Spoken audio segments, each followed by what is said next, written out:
Welcome, welcome, welcome. Good afternoon, good evening, and good morning. It is morning somewhere, afternoon somewhere, and evening somewhere. I'd like to welcome to Engrafted Ministries. This week we're going to be talking about mental health and the church with Deacon Anthony Kelley, who is a licensed clinical counselor in Phoenix, Arizona. We want you to like, share, and subscribe. Please like, share, and subscribe. This video, share it with your neighbors, your friends, and even your enemies, because it's bound to bless and help someone. At this time, I want to welcome Deacon Anthony Kelley. Hello, my friend. How you doing? My favorite minister here. I'm doing great. Good. Yeah. Well, we want to get right in. Let's start right off real quick. Tell us a little about yourself right now. All right. I am a licensed professional counselor. I'm a licensed independent mental health practitioner, and I've been in the field now since 1987. I've been working with in forensic mental health. I've worked in sex offender services. I've worked as a mental health manager at the jail. I've owned my own private practice for a while. I've worked in substance abuse. I've worked all over, just doing like different things around the community. I've been in the field now, as I said, since 1987, and I just do a various amount of different things with mental health. All right. Well, thank you very much for that introduction. Glad you have a lot of experience. You've done a lot of things throughout your life, and you also know that you got a little bit of baseball experience in there. So, after the baseball. Oh, you had to sneak that one in there. Yeah, I played. I played professional baseball with the. Yeah, I played with the Houston Astros when I had hair. I was a pitcher, for the Houston Astros for a while. I played in the minor league, AAA, for a while. Had a very good, successful career until I got injured, and then I had to go and do some other things with my life. Okay, what made you decide to choose mental health counseling? Well, when I was playing baseball after the season, when the season came to an end, I would always, have in the back of my mind, I say, all the kids that would come to the ballpark, they would always smile. They would always have, good things to do, coming with their families and their mothers and fathers, And so I knew that there was something else out there. So one of my friends asked me to come to speak at a center called Nebraska Center for Children and Youth in Lincoln, Nebraska. And when I was there, I began to fall in love with the place because, they had kids that didn't have smiles on their face, that they were traumatized, they were abused. A lot of them, had a lot of behavioral and mental health issues, during that time, And so I started working there after the season, and I began to like it. And then when my baseball career came to an end, they had hired me and had me stay there to work with them. And so ever since then, I just loved it. So I've been working with in the field, like I say, since 1987. And then when my career ended, I began to take it a lot serious and, get into working with at-risk youth, and then that just started morphing into other things. All right. Now, we know that you're also involved in church, and can you tell us a little bit about what ministries you're involved in church and what you got going on there? Yeah. Right now, I am the superintendent of our Sunday school, I mean, that was something, I wasn't looking for it, but it came about, there was a superintendent there before, and then that person, he decided to leave. And so then our pastor had asked me, would I be interested in the position? And, I try to do anything, for the church, whatever is needed. I didn't have a background in being the superintendent, but, you learn and and just allow the Lord to lead you and guide guide you, through things that you need to do. And so I got involved in that. And then on Fridays, the Lord put on my heart, because I was saying, that mental health, doesn't just stop outside of the church. That there's other people that come to church, and they are hurt, and they're looking for, some solace, and they're looking for someone to comfort them. And then I was saying that, Lord, this is what I do for a living. And so the Lord put on my heart to where on Fridays, I do groups for our ministry. So I do groups of anger management. We do group on domestic violence. I've had group on a group called Moving Toward Recovery, that me and another individual, we had put together a curriculum back in 2006. And Moving Toward Recovery is teaching individuals how to move forward after they have experienced a loss. Because some people, they get stuck, and within the church, they're hurting, because they've lost something. And so within this here particular curriculum, we teach individuals how to move forward with the loss. I also do groups on stress management. We do on relationships, how to establish, sustain, and maintain a healthy relationship within the church. A lot of things, as I said before, there's a lot of divorce in church, and people don't pay attention to what's really going on in church, and people need to know, how do I live not only from a spiritual, but from that natural standpoint, and we are in this world. We're not of this world, but we're in this world, and we need to learn how to make those types of decisions that are healthy for saints of God to move forward. And so the Lord put that on my heart, to where I just took my profession, and I brought it into the church, and we established and we do groups on Friday, which minister, you're one of my favorite persons to come in, because you're in there, you and your wife, and we have a good time. That's right.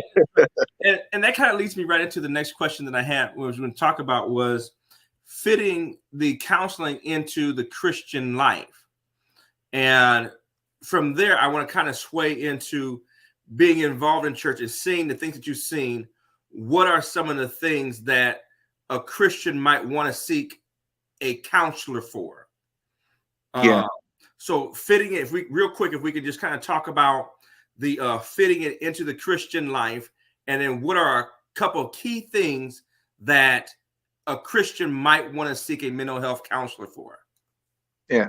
And that's a great question, because a lot of our Christians, like we believe in, going to God, go and talk to our pastor, go and talk to the elders of the church, which is great, and that's a good thing, because, God, He is, I am that I am, God is our all in all, and He will get us through and help us through. However, there are resources that the Lord has sent here for us, He has put in front of us, that we should be using, because, as I said before, we are in this world, not of this world, we're in this world, and we need to learn how to maneuver through this world in a God-like manner. And so the Lord, He has put, people such as myself in places to where we understand that our Christian faith is under attack when we don't receive the right help, when we don't receive the right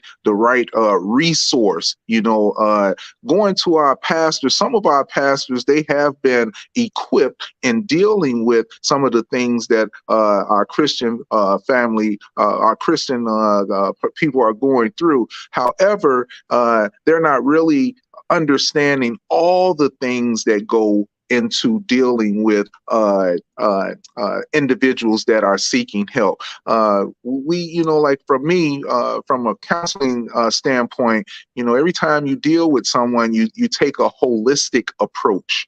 And what I mean by that is, just because the individual is a lot of them come in there, they're financially, they don't have money. Well, sometimes individuals, by not having money, you have low self-esteem.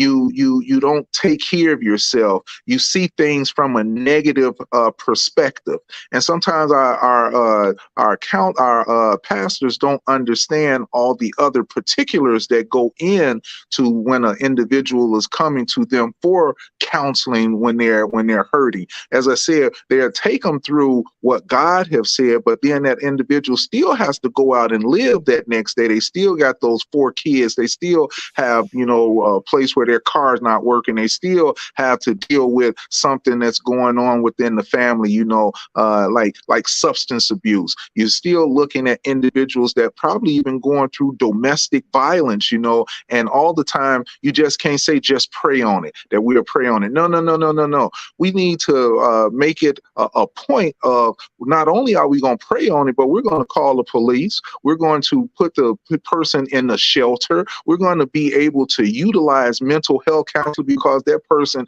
has been abused both physically and mentally, and therefore, we want to have them to be able to move forward. We don't want to keep the perpetrator, we go in and don't let that person be known, and then they continue on abusing and doing the things what they've been accused of doing, and they're doing it right there in the church where the pastors are just saying we gonna pray on it. No, no, no, no. We're gonna pray on it, but yet we're going to get the police involved. We're going to get other things involved. We're going to set these individuals up to where that this individual is no longer abusing their family. There's no, and the family are safe, because that's the first thing that we want to do is establish safety. A lot of times people, you just can't say, just leave. Because a person can't just leave, because that's what makes individuals even madder. And sometimes the person is so beat down that they can't just leave. So they need someone to be able to talk with them, to guide them, to get them in a safe place, to get the resources that are needed, for that individual. Also, we have a lot of individuals that's dealing with a lot of everyday stress. I mean, very stressful situations. In the year 2020, my business skyrocketed, with anxiety and broken relationships, domestic violence, alcoholism. It just skyrocketed because a lot of people found out that, number one, they really didn't like their spouse, because now they had to stay in the household. They had to stay in the household with this person day in and day out and couldn't go anywhere. And guess what? That those individuals began to really see that, I really don't like this person. I really don't have anything in common with this individual. I really wish that they had somewhere to go, but they didn't have anywhere to go. And those were things that, like from the church, we can only do so much church during that particular time, to where, as I said, the natural side of us, began to come out, because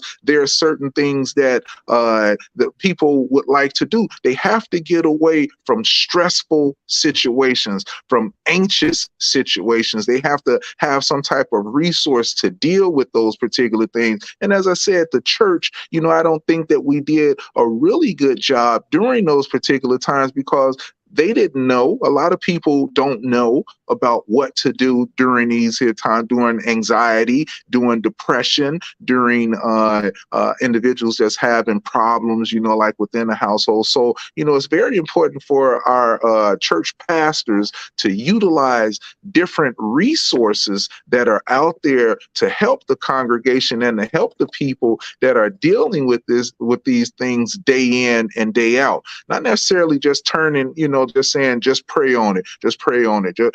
We can't just pray on it. We can pray on it, but what else?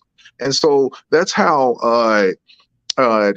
within my field, when I see things like that, I like I said, love our men of God, because a lot of them are doing the best that they can. However, you need to utilize individuals such as myself so that we can take them to the next level, to use that holistic approach to being able to look at not only what's going on with them physically, but financially, spiritually. Do they are they in a safe environment? Let's talk about those particular things, to help that individual be able to make appropriate decisions and choices for themselves that they need, like during that time. Okay. Awesome. So we mentioned resources a few times in there. Well, I also want to hit on it a little bit. You touched on it a little bit. And the next question is, in working with, I know a lot of pastors, we talked about some pastors are qualified and some may not be qualified to have those types of conversations with members. But a lot of pastors may not understand that Christian counselors can work with the pastor. And if you can just touch on how can a Christian counselor work with a pastor, touch on that real quick. And then also I want you to talk about, real quick, is there a time when the Christian counselor says, hey, let's involve your pastor? Or have you talked to your pastor about this? If you can real quick kind of touch on those two things right there. Okay. Looking at the first part, I think, let me see if I have the first part of the question. How do we talk to an individual to let them know about a Christian counselor? Say that again. Yeah. How can a Christian counselor work with a pastor? Because I know some pastors have some got you. Okay. About, I got you. They're doing my, just real quick, kind of touch on how. The one thing that me as a counselor, I always want to make sure I know where my place is. And my place is I am not the pastor of the church, so I have to make sure that the pastor has authority over his members and being able to make sure that he's have that connection and that rapport with their members. And I'm just there for assistance. I'm not there to lead or take over anything like that, and so it's very important for us to be on the same page, that we're not there to divide or to go with a division. We're there to help, and that's our whole premise, is to make sure that we're helping the individual, and one of us is not as important as the other. We are working together, to make sure that the individual is benefiting from not only from what the pastor has to say, but also from what the counselor has to say. And sometimes that the pastor has to understand his limitations also, because he has to be able to understand that although you are the pastor, that you are not gifted in all of what's going on. And that's what happens to some of our pastors. As I said before, they only know what, the scriptures does say how to do certain things. And don't get me wrong, because I do all of the, my entire practice is about my spirituality. However, there's limitations to where that I can go. And there's limitations to where the pastor should go. So they shouldn't take everything and be when I go to the pastor, then whatever the pastor say, I do. See, that he should understand his limitations also, because he does not know everything about what's going out there. He should be able to utilize the resources that are available for individuals that are facing, tough situations. A pastor may not understand schizophrenia. He may not understand bipolar. Individual, he may not understand, and I see a lot of pastors, will say, ooh, the devil got this person's mind. Yeah, the devil does have that individual's mind. However, that person is still in this world. And guess what? He may need some medications to deal with what's going on. But, a lot of our pastors say, oh, medications, that you don't need that. All you need to do is just to pray. Well, that is true. You can just pray, but also utilize the resource, because that individual needs help. And he needs help in this way also. So those are the things that the pastors, should understand their limitations, just as well as me as a counselor understand my limitations in the spiritual world. Our people should be fed spiritually, not only mentally. So we want to make sure that those two things coincide together so that we're benefiting the individual and helping that person receive the necessary help that they need, in order to move forward. Awesome, awesome. Thank you so much for that there, because, and you correct me if I'm wrong, what I'm gathering is that there's the mental health side and then there's a spiritual side. And sometimes you have to work on the mental health side until you can get the person over to the spiritual side to really move into. And they may need medications to help them deal with their current situation. Correct. Or vice versa. Vice versa. Either way, absolutely. That's why I say we got to work together and not separate. I really don't like when certain pastors will tell people you don't need that medication. That is just not true, because that person may need the medication. God has created individuals that understand the science of the brain to be able to help, because it is a resource. I'm not saying it is a cure-all. It's a resource, and we should utilize the resources that are given to us just like we utilize a toilet. We don't no longer go outside and poop out in the bushes no more. We have updated resources to be used. So don't be afraid to use it. So that's why I would like I said, I don't like when a person tells an individual that needs that type of care to don't do it, because this is all that's going on. That's not a good thing to do in this day and age.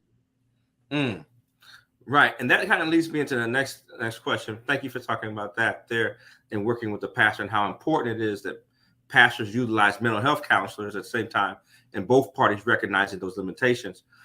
And that leads me to the next part. A lot of times pastors are confronted with something and they don't know how to deal with the mandatory reporting. If you can kind of touch on a little bit of the mandatory report and how it affects the kind of counseling you can provide in being a mandatory reporter. Yeah. And that's one of those things, as I said, I am a mandatory reporter, and I have to report when I see abuse or any form of mistreatment. And so the one thing that has left is the ability for a parent to discipline.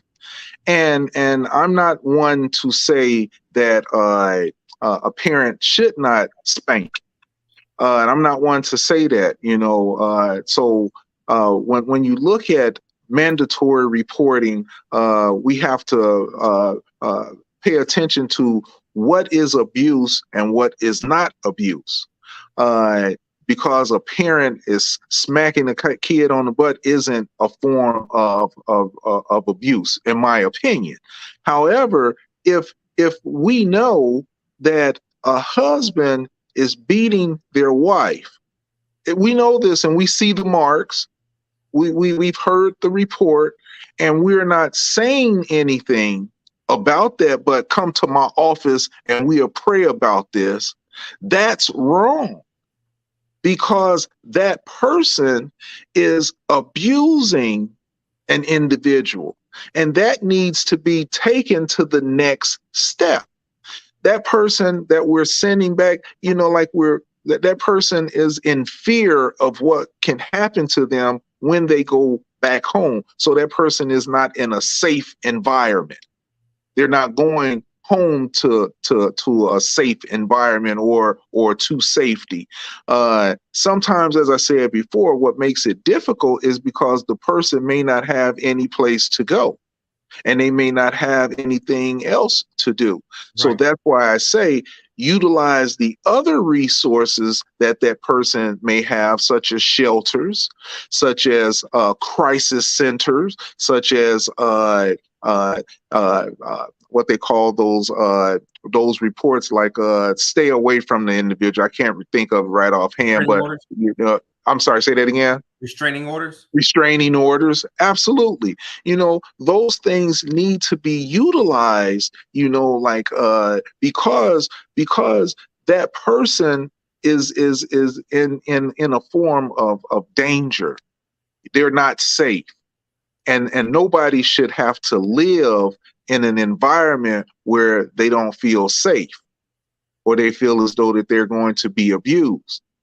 Our pastors should not allow knowingly that this is going on in a household and no one is being notified about that except the elders and deacons in the church. See, that that has been going on a lot, and I hear it from a lot of people, that are turned off with church, talking about, well, I was did like this here in the church and didn't nobody do nothing, and I was abused and they just turned their back, and that's wrong.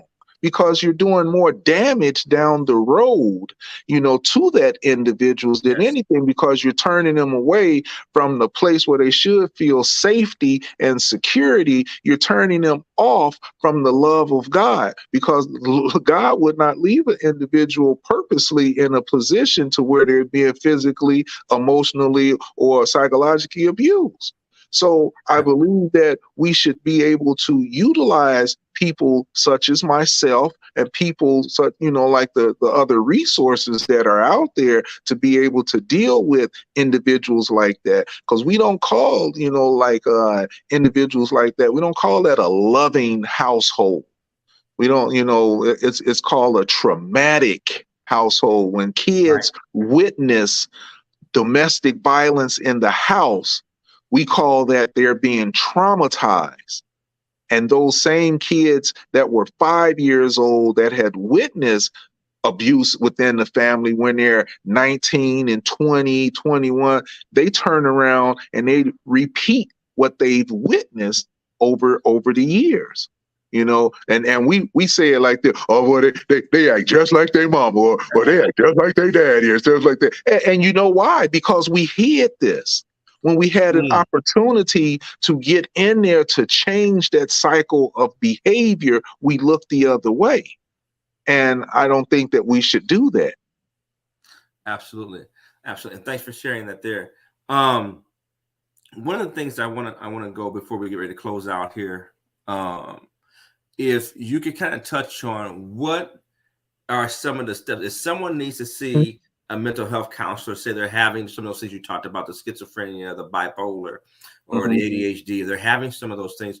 What are some of the steps, real quick, they could take to contact you?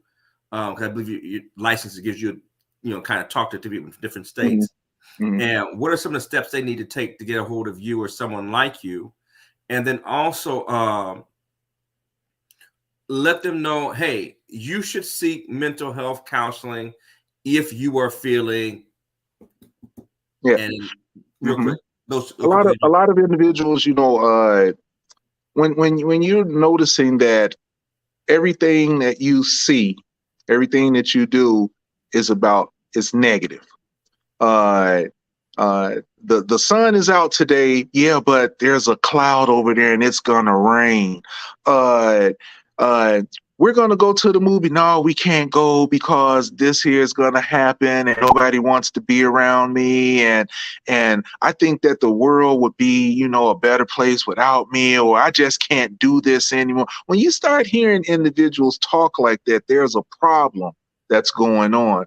That person is not happy with themselves. They're not happy with the environment that's going on. Anytime that you're witnessing or listening to negativity and it's coming out quite frequently, and people notice a change in individuals' behavior, but they chalk it up to something else that's going on.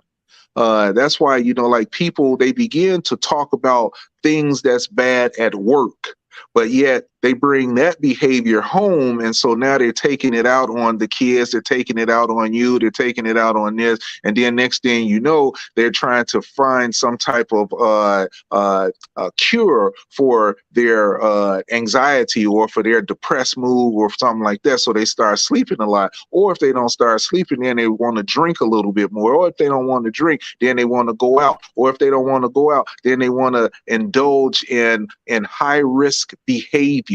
Or they want to have sex all the time.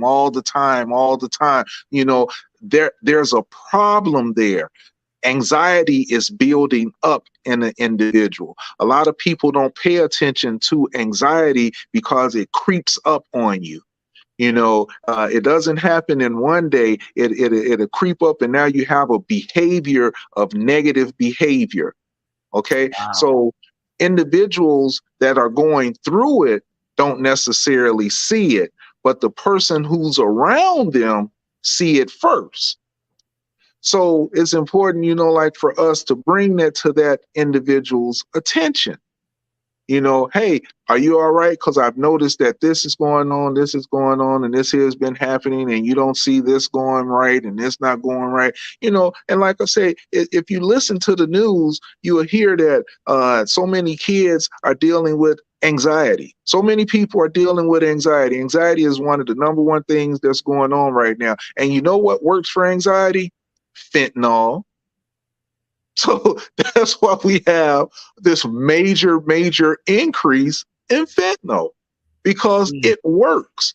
But those are the things that we need to stay away from.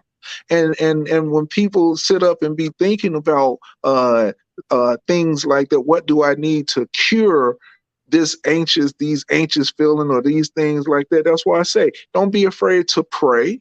Don't be afraid to talk to your pastor. Don't be afraid to say, I need to see somebody. Don't be afraid to do those particular things, to change my behavior, to change the way I look at things. All of those things go hand in hand. Those are resources that an individual should be able to utilize. And most people know that something is going on with them, but they just can't put their finger on it. That's the time when you want to talk to somebody. That's the time when you want to just put things into perspective. It's kind of like your brand new car. It was running great when I first got it, but now I got to change the oil. But now I got to put on a new fan belt. Now I got to do this here. Same thing, just like you as a person. Things don't go right all the time. So, hey, you got to stop in and get a little tune up. Get a little change, put a little pride, put some things in order. You're dealing with so much. We're learning how to multitask 5, 6, 7 things at a time, but we're not good at any of them. But we're multitasking them. And if one of those things go wrong, then we blow up, and that's what's happening like right now. So that's when a person needs to seek help, is when they're noticing that they're very negative, that I'm sleeping too much, that I'm doing things that are out of the ordinary, that high risky behaviors is the only thing that I need to do that'll get rid of this anxious feeling. Those are the times when you might need to seek help. All right. And before we close out here, is if you can tell our viewers how to get a hold of you. If someone wants to get a hold of you, what's the easiest couple of ways to get a hold of you? Well, I'm gonna put it like this, because right now, the type of work that I do, it's like really confidential. However, in the community, I would say you can call. Let me see. You can get in touch with me. Ooh, call you. Well, I'll put it like that, because I have, and I don't want anyone to waste their time. Not necessarily waste their time, because I would say the Lord has blessed where He's given me a good understanding of doing things. But I have about 3 or 4 things that I'm doing like right now, and so if an individual would like to get in, I just put it out there. Call me at 402 310 0115. Put it like that. I'll put it out there, because I don't work with everyone, but I pick and choose right now. I pick and choose whom I work with and be around. So that the Lord has just been good to where in my field that I do things that I get chance to choose as to what I like to do. And right now I like to do what I'm doing. And as someone if you're not able to help, you can always refer them out to someone. Absolutely. You can always, so Absolutely. if Mr. Kelley can't help you, he can definitely point you in the right direction. And I want to end our conversation. I want to thank Mr. Kelley for being with us today and talking with us about mental health. And he will be back. We'll be going more in depth about some of the conditions and the circumstances that you talked about with the bipolar, schizophrenia, dealing with children. We'll talk more in depth about that. Or if you have a topic that you would like to talk about, please put it in the comments, and we'll get Mr. Kelley to comment on it. And we'll also have some other mental health counselors on who'll be talking about mental health in the church and dealing with our children, because it's going to be needed. And the point of our conversation today is I want to make sure everybody understands you need to utilize the resources that God has given the church. Absolutely. Absolutely. Our pastors are one resource. Mental health counselors are another resource. And there are other resources out there that we need to be taking advantage of, because the kingdom of God is in need of stable saints to go out and win more saints. So saints, we do have problems out there, and we do need to sometimes seek a mental health. But with that, I want to leave you with that thought. God bless you. We love you, and take care. And until next time, y'all stay blessed. Thank you, sir. Thank you.